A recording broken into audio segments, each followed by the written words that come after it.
जीवन में कई ऐसे क्षण आते हैं जब इंसान को यह तय करना होता है कि वह किस रास्ते पर चलेगा, सच और ईमानदारी के रास्ते पर या फिर लालच और आसान पैसे के रास्ते पर। आज की यह कहानी एक ऐसे युवक की है जिसने हर मुश्किल के बावजूद ईमानदारी का साथ नहीं छोड़ा। यह कहानी है नमक का दरोगा और उसके नायक वंशीधर की। वंशीधर एक साधारण परिवार से थे। घर की आर्थिक स्थिति बहुत अच्छी नहीं थी।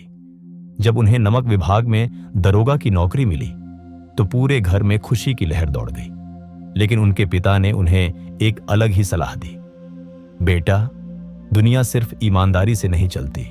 नौकरी में तनख्वाह कम होती है, असली कमाई तो ऊपर से होती है।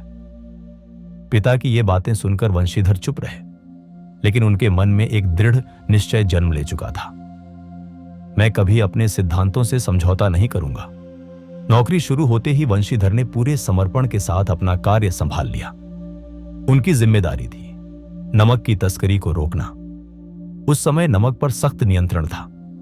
हर रात वे अपनी चौकी पर खड़े रहते, सतर्क, सजग और पूरी ईमानदारी के साथ। एक रात चारों ओर घना अंधेरा था, सन्नाटा ऐसा कि मानो समय भी ठहर गया हो।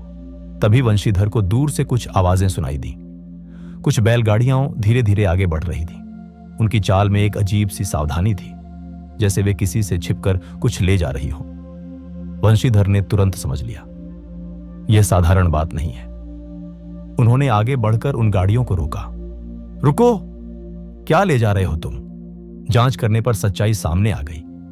यह सब गैर कानूनी नमक था और इन सब का मालिक था एक बहुत बड़ा और प्रभावशाली व्यापारी। व्यापारी मुस्कुराया। उसे पूरा विश्वास था कि पैसा हर इंसान को झुका सकता है। उसने धीरे से एक थैली निकाली जो सिक्कों और नोटों से भरी हुई थी। दरोगा जी, आप समझदार हैं। यह छोटा सा उपहार स्वीकार कीजिए और हमें जाने दीजिए। उस क्षण वंशीधर के सामने एक कठिन परीक्षा थी।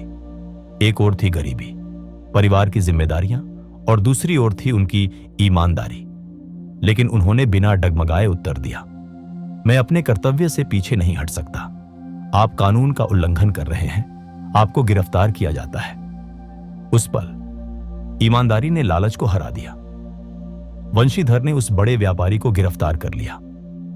लोग आश्चर्यचकित रह गए, क्योंकि आज तक किसी ने उस व्यापारी के खिलाफ खड़े होने की हिम्मत नहीं की थी।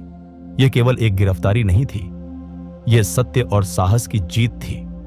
लेकिन सच्चाई का रास्ता आसान नहीं होता। मामला अदालत में पहुंचा, जहां पैसे और प्रभाव का खेल शुरू हुआ। गवाह बदल गए, सबूत कमजोर कर दिए गए और अंत में फैसला आया। व्यापारी को निर्दोष घोषित कर दिया गया और वंशीधर उन्हें उनकी नौकरी से हटा दिया गया। कुछ समय बाद वही व्यापारी वंशीधर के घर पहुंचा, लेकिन इस बार उसके चेहरे पर अहंकार नहीं बल्कि सम्मान था। उसने कहा, मुझे ऐसे ईमानदार व्यक्ति की आवश्यकता है जो किसी भी परिस्थिति में न झुके। क्या आप मेरे व्यवसाय का प्रबंधन करेंगे? यह वंशीधर की सच्ची विजय थी। यह कहानी हमें सिखाती है कि ईमानदारी का मार्ग कठिन अवश्य होता है, लेकिन अंततः वही सबसे ऊंचा होता है। सत्य कभी पराजित नहीं होता, उसकी विजय बस थोड़ी देर से होती है। ईमानदारी बिकती नहीं, और जब जीतती है तो इतिहास बनाती है।